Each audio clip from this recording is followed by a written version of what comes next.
Support this podcast at patreon.com/Kris Karl Photography Podcast.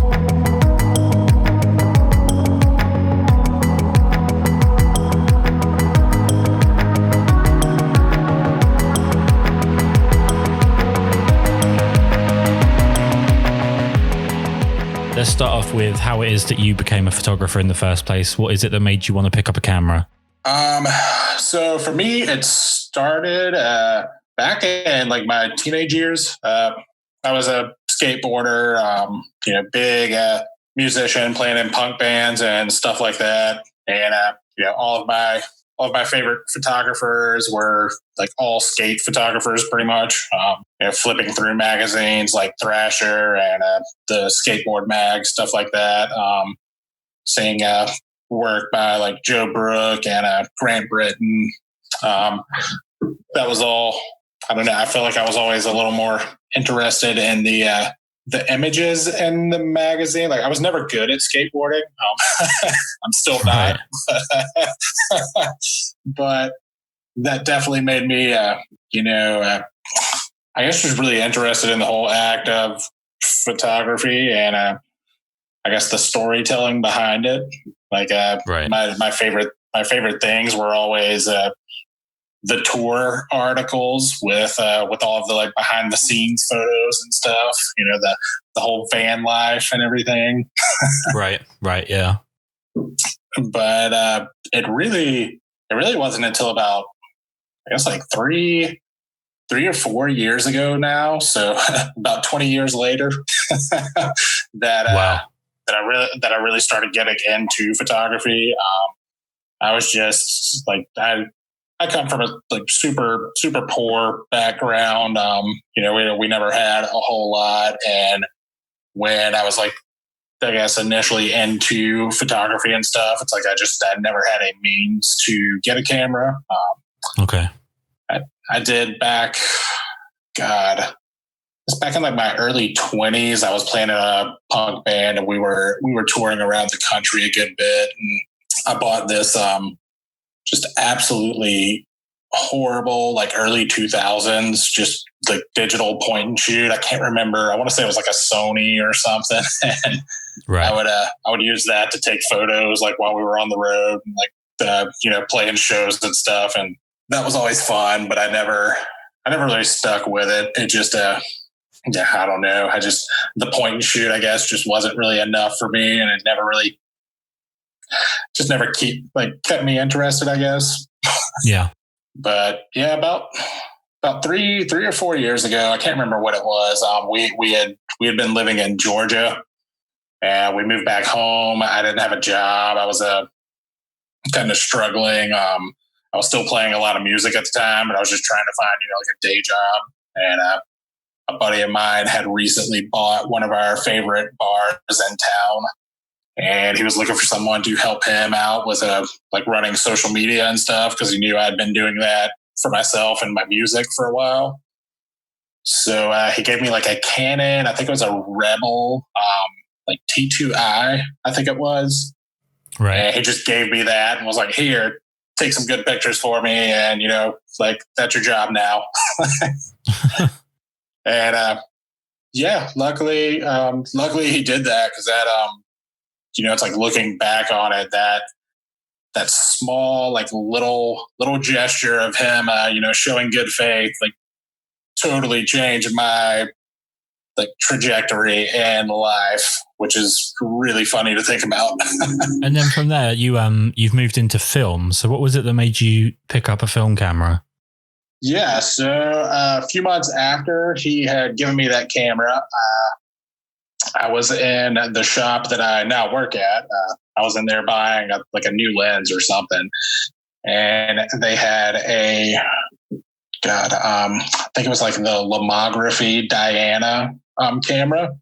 Yeah. And they had like a little special going on, and it was like, if you bought the camera, you got like 4 free rolls of like medium format film to go with it. So essentially you were paying for the film and getting the little cheap toy camera for free. Nice.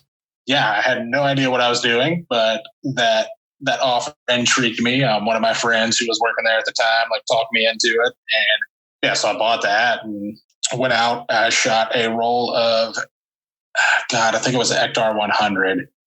And somehow it came back blank. Although Wow. to this day, I can't fathom how you could have a blank roll with a Diana, because everything is just so, not automated, but there's no settings or anything to mess with. So I have no idea what I did wrong.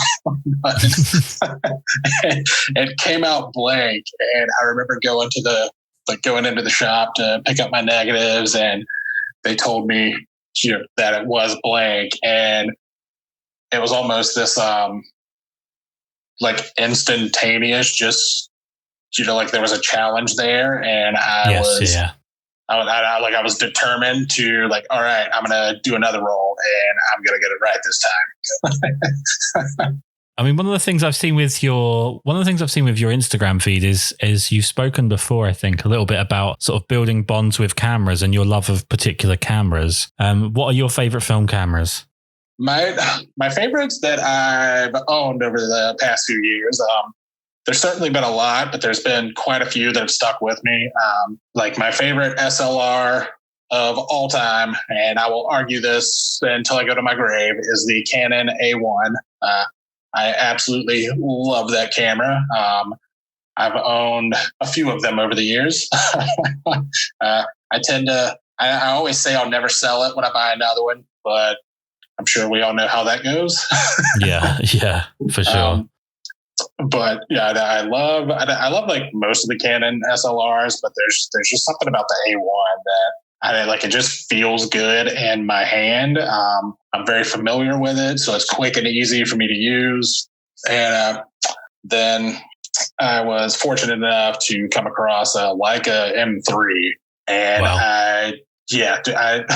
I always feel bad when I tell this story because it's a Leica, there's so much of this built up around them. They're so expensive. I was practically given this camera by an old man who has been coming to the shop that I worked at for years, and he was losing his eyesight. He was wanting to sell it to the shop for us to like resell, because we do all the like used gear and everything. And the owner of the shop told him that he couldn't afford to buy it from him because, he told him that the only person that he knew that would buy it back from him was me. And he knew that I didn't have he knew that I didn't have the money for it. And the guy like seriously just looked at me and he asked me if I would use it. I said, yeah. And he just handed it over to me. Wow. I gave him like what money I had in my wallet for that camera, which I think was about $120 or something. Deal of the century. Yeah. I just, to this day, I can't believe it happened. But I shot with that camera for about a year, and I think in that year I put like 160 rolls through it. That was definitely my like favorite 35 millimeter camera. Absolutely loved it. I understand the Leica hype after I got my hands on one, I guess you could say. Especially at that price. Oh, well, God, yeah. Like, I felt bad. I ended up selling it because we were having some car issues and needed the money to repair the car. And I ended up selling it. And I felt so bad. I sold it at a super low price because I just could not bring myself to charge what they normally go for, just like knowing what I had paid for it. Right. You were like paying it forward. Yeah. I was like the guy that bought it. I think I sold because it had the Summicron 50. And I think I sold it for like $1,400 or something. And the guy that was buying it off of me was just, kept asking me if there was anything wrong with it and like all these questions. I was like, man, I promise you it works flawlessly. Like, I was like, I feel bad charging you this much for it, but but yeah, that was definitely the deal of the century. And then I think pretty sure everyone knows that I'm quite fond of the Mamiya RB67. I love that whole system. I've been using that for quite a while now. I actually just sold it. I never thought I would do that, but kind of got the itch to just switch it up a little bit, and I traded out the RB67 for the Mamiya C330 just to switch it up and shoot square format for a little while. Mm-hmm. But yeah, I absolutely love the RB67 system. I love like pretty much all of the Mamiya medium format cameras. They can do no wrong by me. I mean, in terms of like film stocks, one of the things, because I'm very new to film myself, I've been shooting professionally for a long time, but as far as with film, it's very recent. What are the factors that go into which film stocks you pick? Like, what are the reasons that you go for certain film stocks? I mean, essentially, it just boils down to what look I'm going for. I'm a fairly OCD person, so I tend to really, I like to have somewhat of a uniform look to my images. I tend to stick to a lot of the same film stocks up until I started the YouTube channel. I was pretty much like I shot the same few film stocks all the time. And once I started the YouTube channel, that kind of made me want to branch out a little bit and experiment with some stuff, because nobody wants to watch me walk around every week with my RB67 shooting Portra 400. Well, I'm glad you mentioned the YouTube channel. What's the challenge in making content for YouTube compared to just being a photographer? Because obviously you've got to add in the sort of behind the scenes and the conclusion of your video. Is it something that you think helps your photography? Honestly, yeah. I was always super overwhelmed by the idea of doing a YouTube channel. Just the whole video editing and just videoing, filming, doing all that just seemed super overwhelming. But I've actually found it to be quite nice and almost encouraging, really, for me to get out and shoot. On weeks that I'm pretty busy and I may not have the time to go out and take a little photo walk for myself.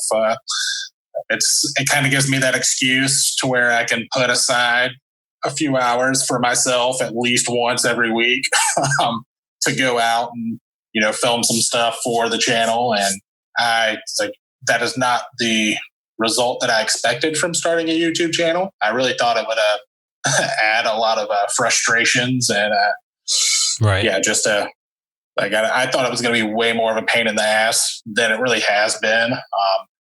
I don't put a lot of production into my videos. It's mainly I pretty much just cut and clip them and throw it up there in the order that I film it. I don't do a whole lot of crazy editing. If I'm honest, I mean, I watch a lot of photography stuff on YouTube, and to be honest with you, there's an awful lot of sort of B-roll fluff there's not a lot of content or a lot of substance to what's in the video. There's a lot of people that just put out flashy B-roll and they just have to get past the monetization line. So it's nice to see someone just talk about photography and it not be almost the art of distraction, as opposed to actually putting together a video that people will get something from. Yeah, I definitely appreciate that. I was talking to my buddy Jesse not too long ago. Jesse Joseph, he has an awesome YouTube channel, and his video skills are just phenomenal. He has probably the best B-roll stuff I've ever seen. Right. And we were just talking about that, just coming from the opposite ends, because I put zero effort into B-roll or anything. I'm just it's when I find a shot I want to take, I'll pull out the GoPro and I'll film some clips, and mainly just me taking the shot and stuff. Luckily, I have a wonderful and patient fiance who is normally willing to help if she's not at work. Nice. Let's talk about your reasons for starting a YouTube channel. What was it that you were trying to achieve by starting it in the first place? Honestly, I don't know. I was just I was always intrigued by it, because like as soon as I started really getting into film and everything, of course, I was doing like everyone else and, using YouTube as my favorite search engine. And, I was finding the channels by like Matt Day and Nick Mayo, who used to put out some really good stuff. And there was always just something somewhat intriguing about it to me. I don't quite know what it was, but there was definitely a sort of drive to kind of represent the area that I'm in, because I was noticing a lot of the videos that I was seeing, a lot of the channels that I was finding, they were all in New York, California, just like bigger cities and bigger areas, and I am from a rather small city in the upstate of South Carolina. Like we're right at the foothills of the Blue Ridge Mountains, and I just didn't really see that area being represented on YouTube, like as I would have liked to have seen it represented, and say about maybe 6 months or so before I really decided to start the channel is when I started seeing videos come along from Corey Wolfenbarger.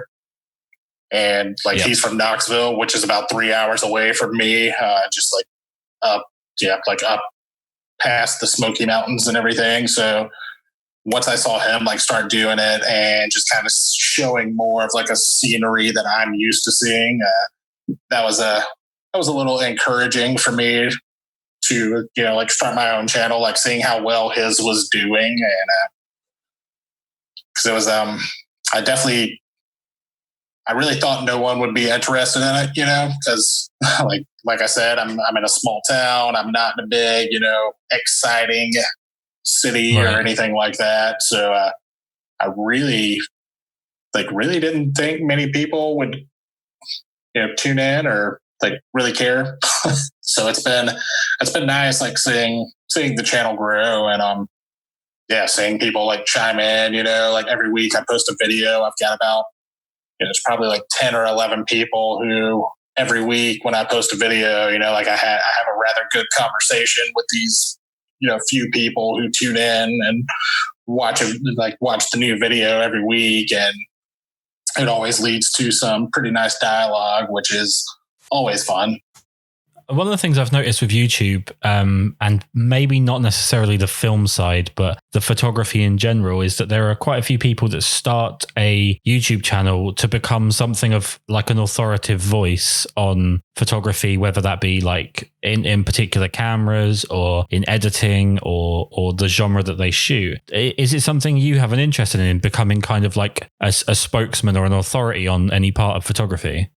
Oh God, no! I am the first to tell you that I don't know shit. Like I'm constant, and that's why I love film photography in general. Like just so much is because I feel like I'm constantly learning things.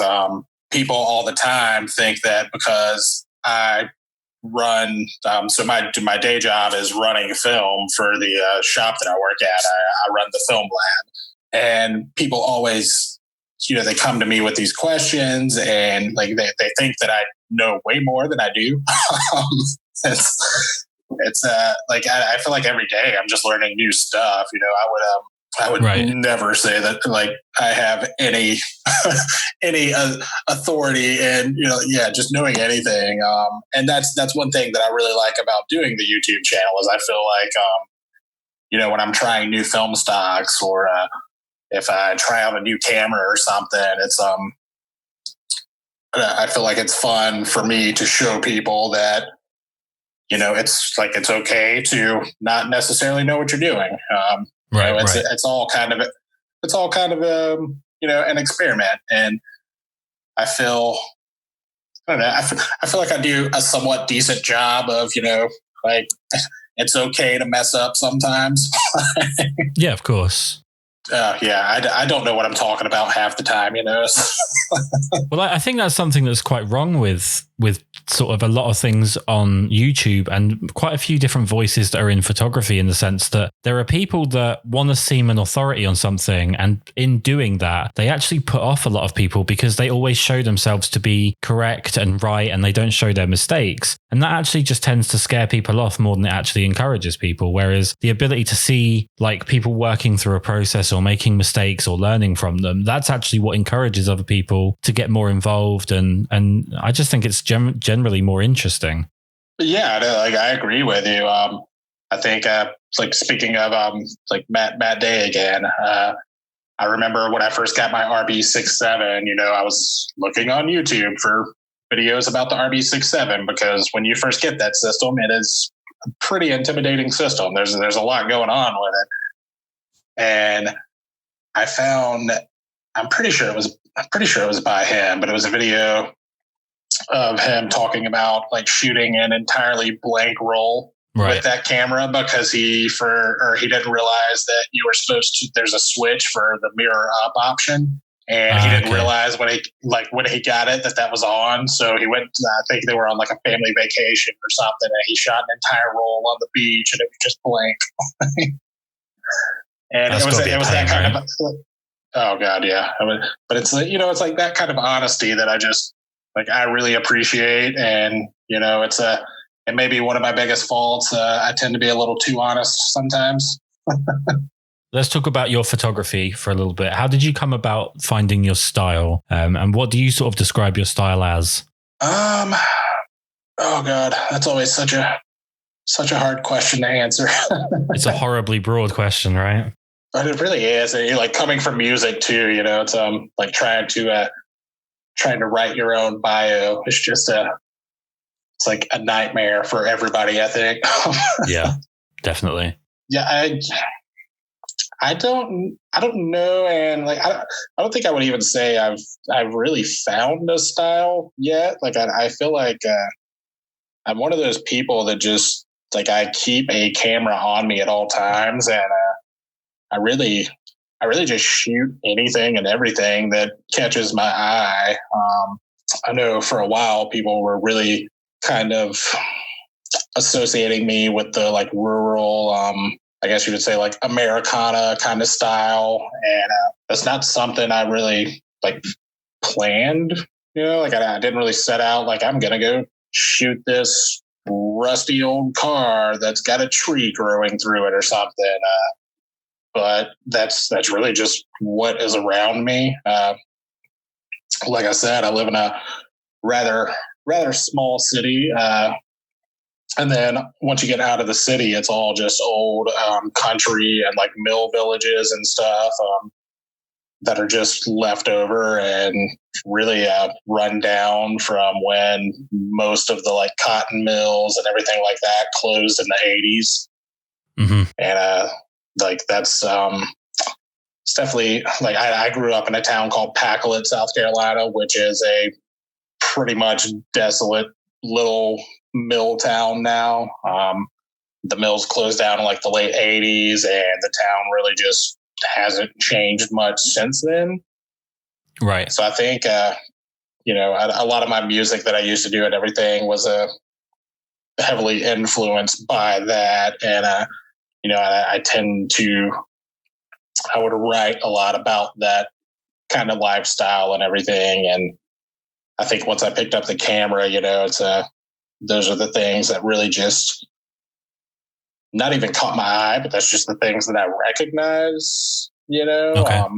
It's kind of the visual interpretation of what you're seeing every day. Yeah, that's a way better. That's a better way to put it.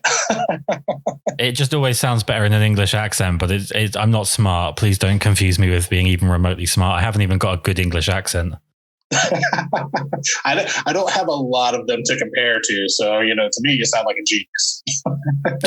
That's fine. Don't ever talk to another British person and I'll sound great.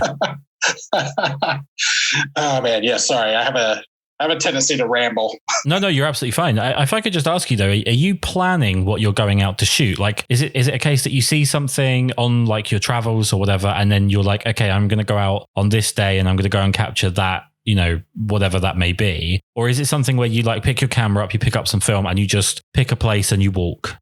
Most of the time, it's the latter. I just, I'll grab a camera, I'll drive somewhere, or I'll walk somewhere.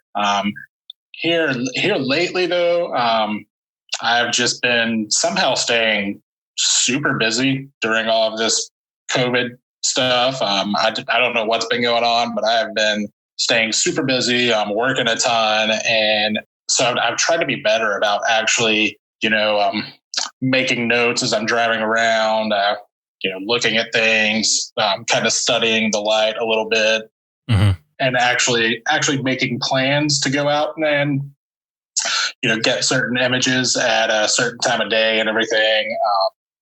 I've been trying to be a whole lot better about that. I guess just more conscious of what I'm shooting than just walking around and, aimlessly, which I absolutely love doing. But there's just, I don't know, there's something about, making a plan, knowing what time you're going to get there, studying it beforehand to see how the light's falling on it and everything. There's just something like so rewarding about that when you get the image. Are you a hunter? Or are you more of do you more like, fish for shots? Do you tend to plant yourself and wait? Most of the time it's kind of like get the shot and move on.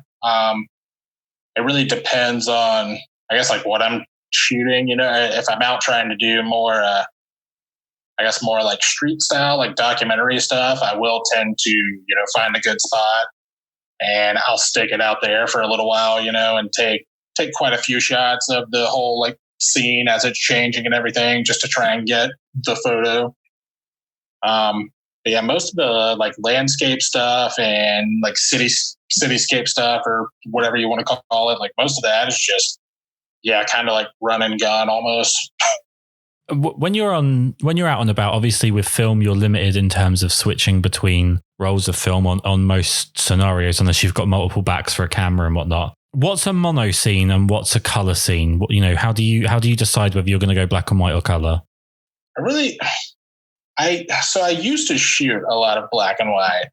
Here recently, I tend to only use black and white for certain things. Like I really love portraits on like black and white film. Up until recently, I hardly ever shot any portraits in color. There's something about that like timeless look that black and white gives. And really just like documentary kind of style stuff and like concert photography, I tend to always do in black and white.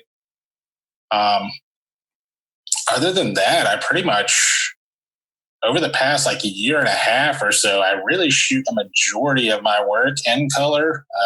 Every now and then I'll get a wild hair and load up some black and white and walk around and shoot. But I really don't do it as much as I used to. I kind of need to do that a little more often. I actually just bought a good bit of HP5 and 35 millimeters. So I'll probably be shooting a little more black and white here. Perfect. That's good. I'm a big fan of black and white, so I'm always happy to hear that. If you don't mind, I would quite like to talk about not specifically, obviously, for this to become in any way political, because I'd rather just talk about the photography side of things. But the protests that you've been photographing, there's a couple of things that I'm quite interested by in terms of behavioral things with photographers. I've noticed there's been like a lot of photographers shooting film with the protests. And I was curious if it was just that it's a lot of film photographers that are actually the ones that are going out and photographing them, or if you think it's people that are specifically choosing to use film for the protests and why that would be. For me, it's actually funny that you say that, because with all of the protests that I've been going to and shooting, I've actually shot way more digital than I have in like the past few years. I've actually been utilizing my digital camera, and I'll have my my rangefinder with me, and I'll normally shoot like a roll while I'm out. But I've actually been shooting most of it in black and white, just because it gives me that freedom, to okay. And to like not miss a moment if I'm having to like change a roll of film. It's I've kind of I've found myself going there, and I'll use my film camera at first, and I'll shoot. And when that roll's done, I'll pretty much just shoot nothing but digital, because I don't want to miss anything while I'm, reloading my film or something. Okay. But I also think when it comes to that documentary style, I feel like people really kind of relate that to film photography, Yeah. For that, there's just something about it that I feel, as far as an image goes, I feel like really adds to it. I don't necessarily know why that is. I had a weird theory because I come from a portraiture background and a digital background, and obviously I think we've hit like peak stupidity when it comes to the retouching on the digital side with like fashion images. I think we're getting almost to the point of absurdity, and I feel like maybe there's people that feel like it's more honest to shoot in film, because I guess in theory it would be harder to manipulate. Obviously it isn't, but I feel like that's maybe what people are seeing, is that film is more of an honest sort of like one-off documentation, whereas digital is something that can be rehashed, I guess. Yeah, that's actually that's a really good point, actually. So with the protests, how is your mindset in terms of following the action? I mean, obviously not in terms of what you're doing, but in terms of what you're capturing. How do you know what you want to capture when you're there? So I had a big like contradiction just like with myself before I decided to actually start photographing the protest. Because when it boils down to it, I'm there like first and foremost as a protester. It's like I am there to help. I'm there to like do whatever I can to help out these people who are there and have every right, I feel, to like be upset. And obviously, as like a white man in my like mid 30s, I mean, I haven't had an easy life by any means, but I fully understand, like my privilege and like all of that. Not to get like, super political or anything, but I had a super big conflict. I didn't know if I actually wanted to photograph these protests, because I didn't know if it was really my place to. But as I said, I live in a very like fairly small area, and I noticed at the first protest that I went to, when things really started getting heated, I took my cameras with me, but I didn't know if I was going to use them. And I noticed while I was out there that there weren't a whole lot of people really documenting what was going on, outside of a few, like few friends I saw who are, well, not my friends, but like just few people I saw who were, taking pictures of their friends at the protest. Right. They were kind of focused on their friends and not the whole scene and just like everything that was actually going on. So I kind of like cautiously pulled out my camera, because I didn't want it to seem like I was there to take advantage of the situation, just to try and get a cool photo. But yeah, I made it. Like I was talking to people. We were out there for about 10 hours this day, and I just had my camera on me. And if anyone was a little wary, or they didn't want me to take a photo with them in it, I was listening to that, and I was just being as respectful as I possibly could.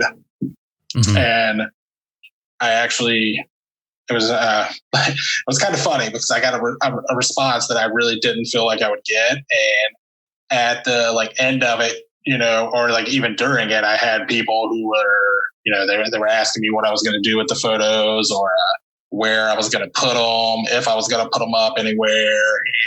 And I had no plans to post any of them. But I was encouraged by a lot of people to like post them so that they could find them on Facebook or whatever. And being in like being in the area that I'm in, I didn't feel like I was, putting anyone in danger by sharing the photos, because being in this small area, it's like pretty much we all kind of know each other anyways, there's no hiding it. But also it's, you see, like what you see on TV and all that is like, you're seeing obviously they're going to show you the most violent or the most entertaining scenes, that they can. And what I was witnessing was, like a complete opposite of what I was seeing from, photographer friends and everyone in like bigger cities and stuff like this. Around here, there's been no real like violence from the protesters or anything. It's all been extremely peaceful.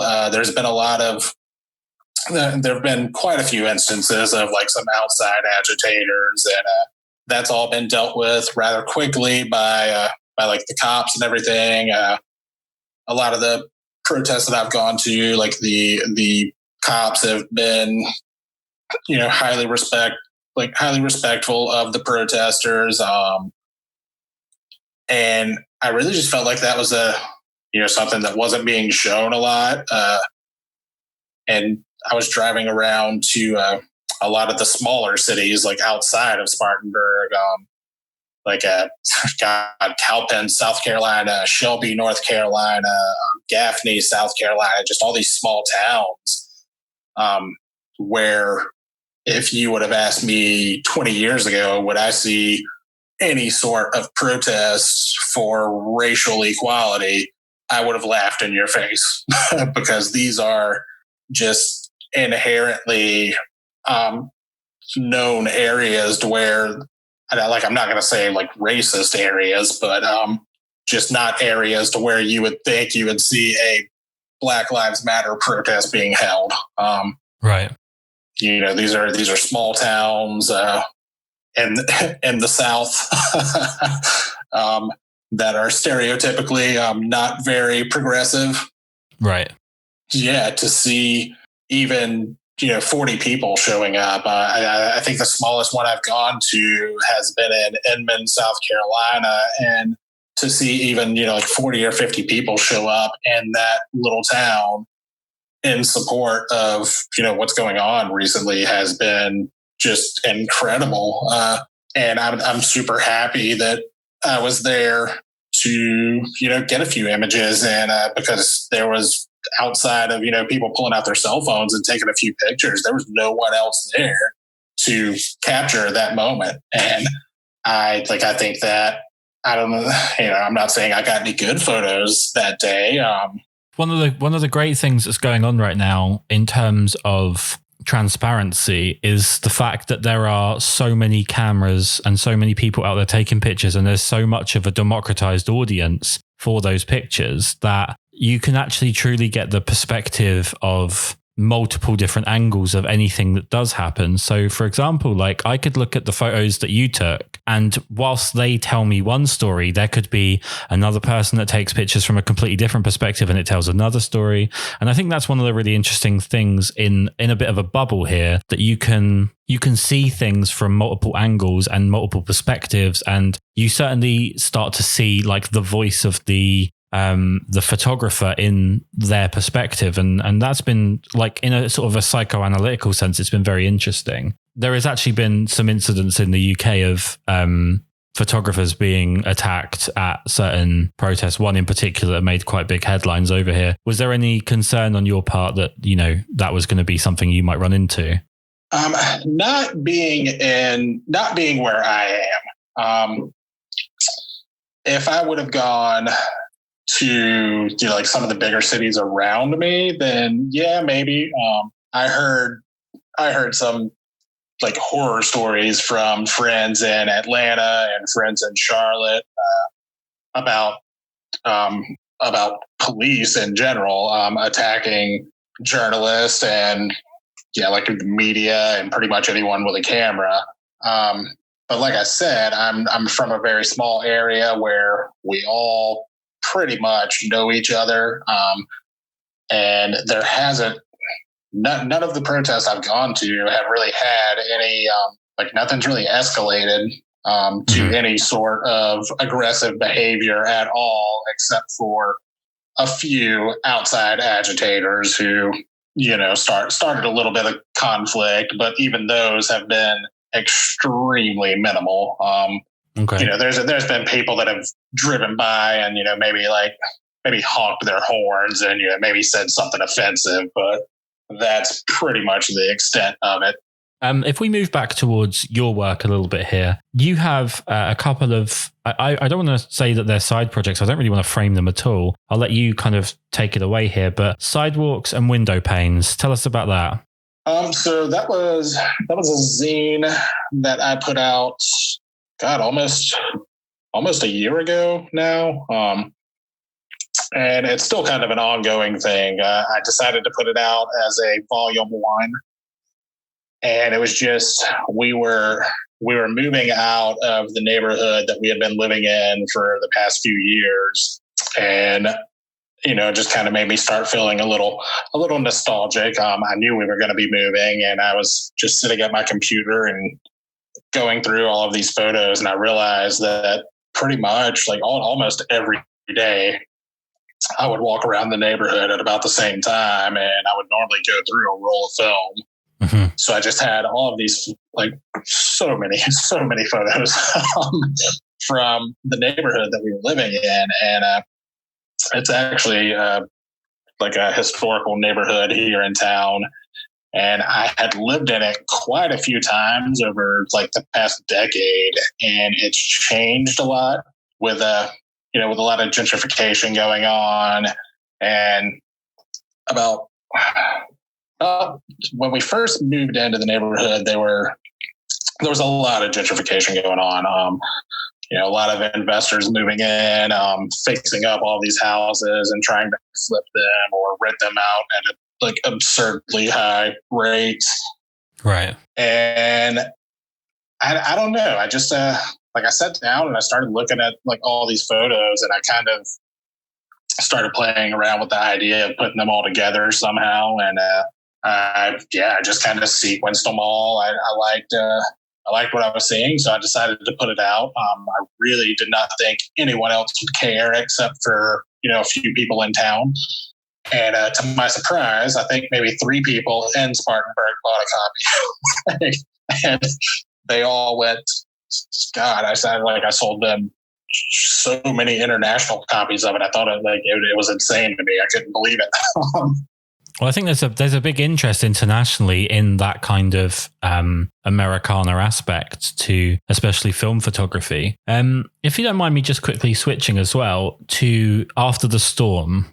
Okay, yeah. So After the Storm, that was a very, very unplanned project at all. We have been having some insane weather in South Carolina this year, over the past few years, really. I guess climate change or whatever, but we had a tornado come through on February 6th, and it was like the scariest thing I've ever witnessed in my entire life. I've been living here. I mean, I've traveled a lot, but I've pretty much lived here my entire life. And to see a tornado come through was mind blowing.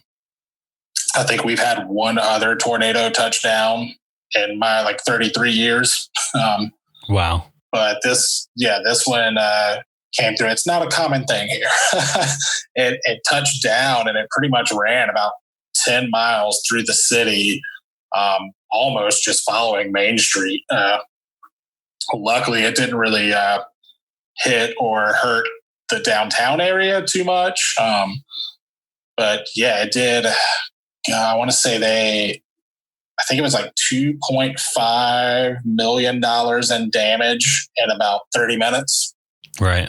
Yeah, I had never witnessed anything like that. And I was actually at work just outside of downtown when it touched down, and we were all just hiding in the back, and we closed after that because we were out of power and everything. And the storm had passed over. It actually started snowing like Oh my after God. the tornado. Yeah, it was like, it was warm and humid, and we had a tornado, and then like 6 hours later it started snowing. That's crazy. It was some of the craziest stuff I've ever seen. If you actually look at the images, if you look at them big, like on a computer screen, or if it was like someone who bought a print, you'll notice there's a sort of softness to the images, and it's because it was snowing while I was taking these images. Like, it wasn't snowing hard, but it was snowing like enough to give this kind of haze to everything. Right. Yeah, I pretty much just did that series. I spent all weekend just shooting.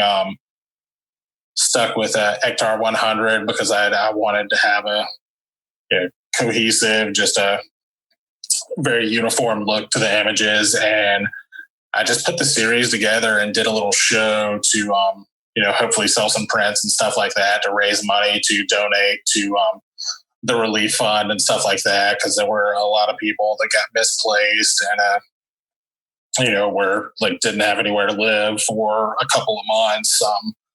I think there's a lot of people who are like just now starting to like move back into their homes. Wow, that's terrible. Yeah, it was pretty crazy, man.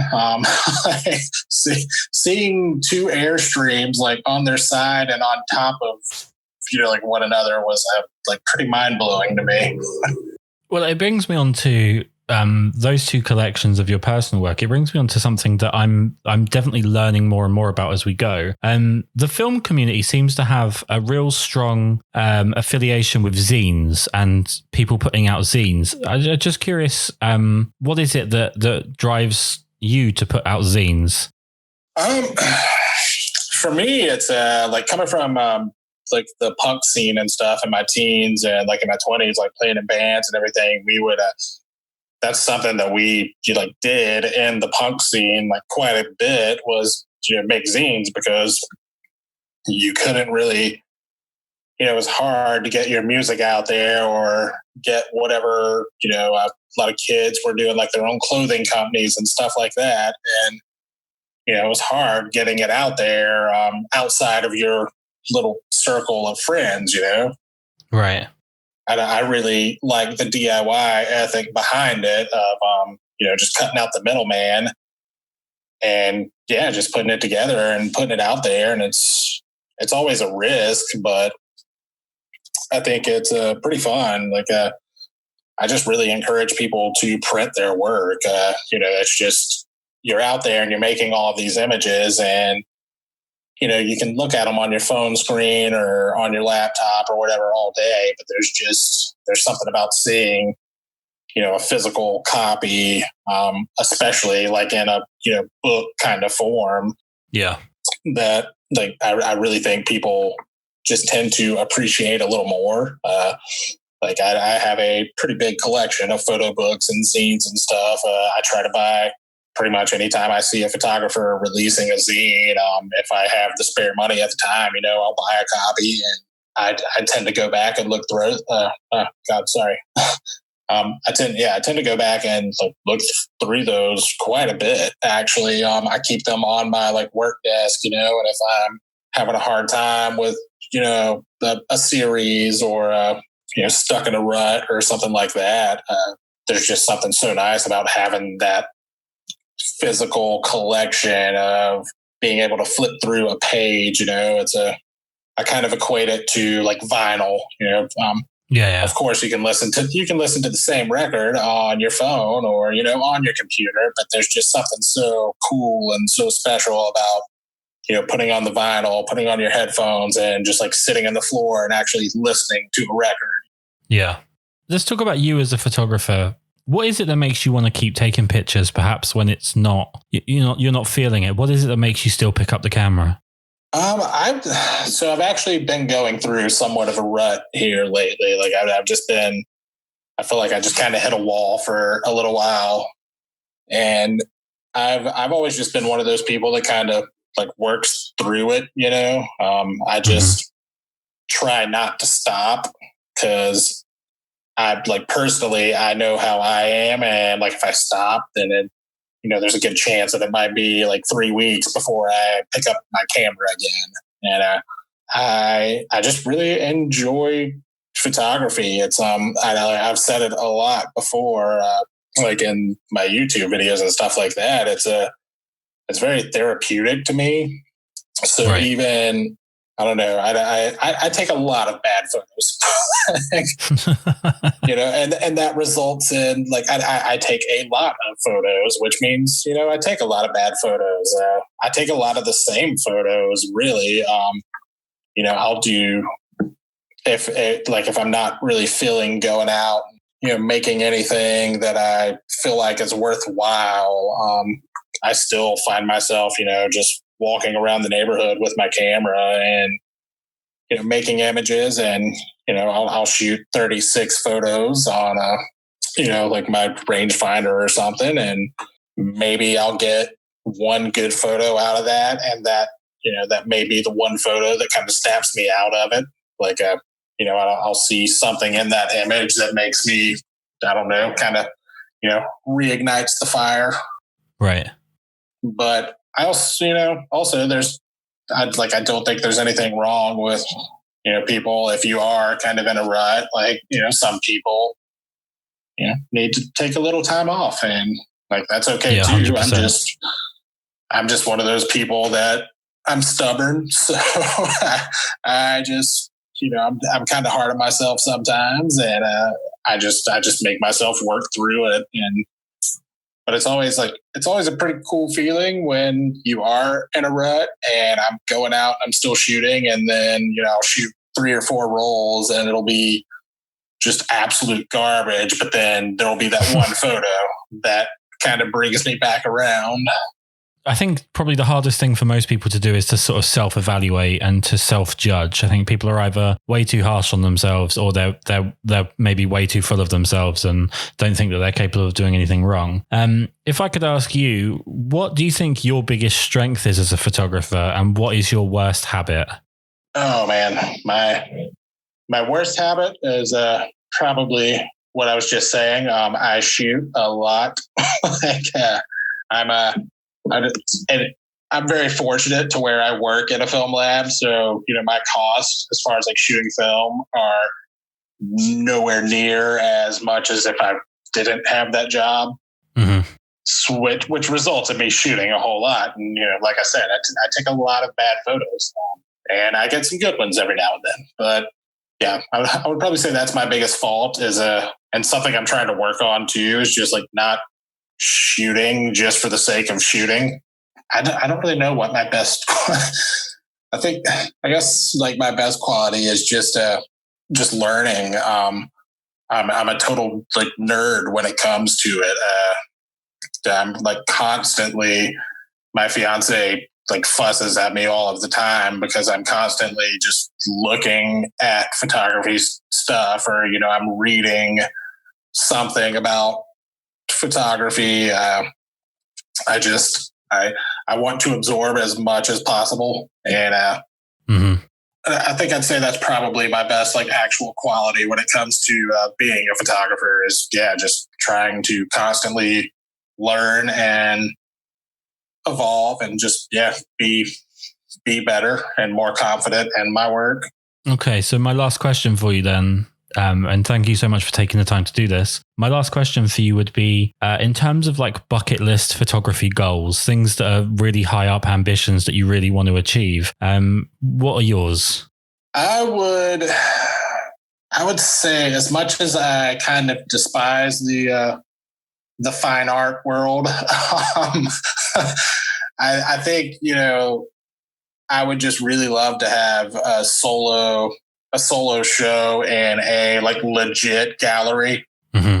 I've put on quite a few of my own, at other places around town, and I've had some work shown in some curated shows at galleries. But yeah, I feel like putting out like a legit photo book through a publishing company, and like just having a solo kind of show to go along with that, and like an actual gallery would be I just feel like that would be a very rewarding thing. Because it's like I can plan them and put them on myself all day, but for someone else to show that interest and show that like faith in your work and want to put it in their establishment, I just think that's a pretty cool, rewarding feeling.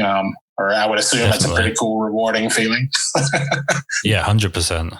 The most important part of the podcast, the reason that I started it, the reason I continue to do it is that I want to push out as much good work as possible to as many people as possible. So where can everyone find your photography and find your YouTube work and so on? So I'm pretty easy to find. Everything is at Zach Parks Photo.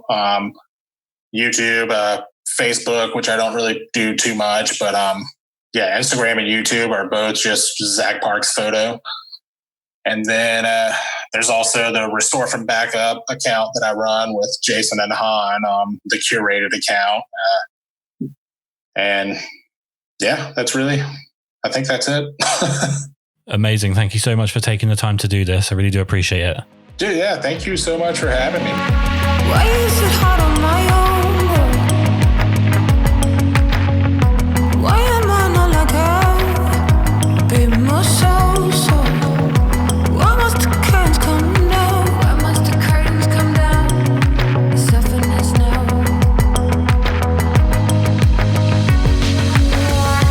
In the end, we should leave something special.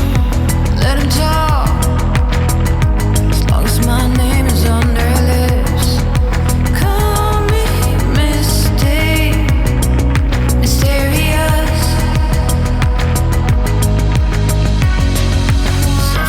Why is it hard on my own? Why am I not like her? A bit more so. Why must the curtains come down? Softness now. Why is it hard on my own? Why is it hard on my own? Why am I not like her? A bit more so. Why must the curtains come down? Softness now.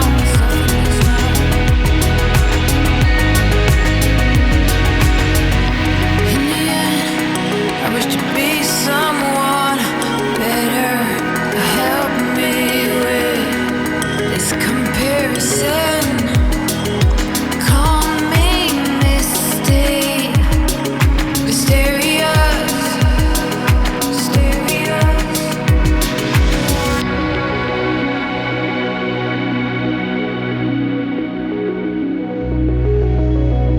Why am I not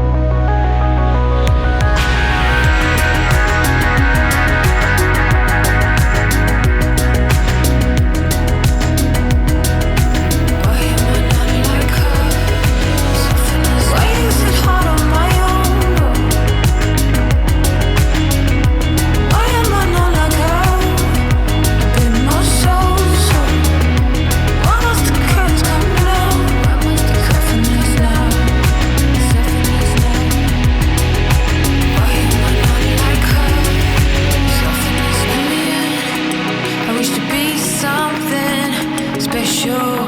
In the end, I wish to be so much better. In the end, I wish to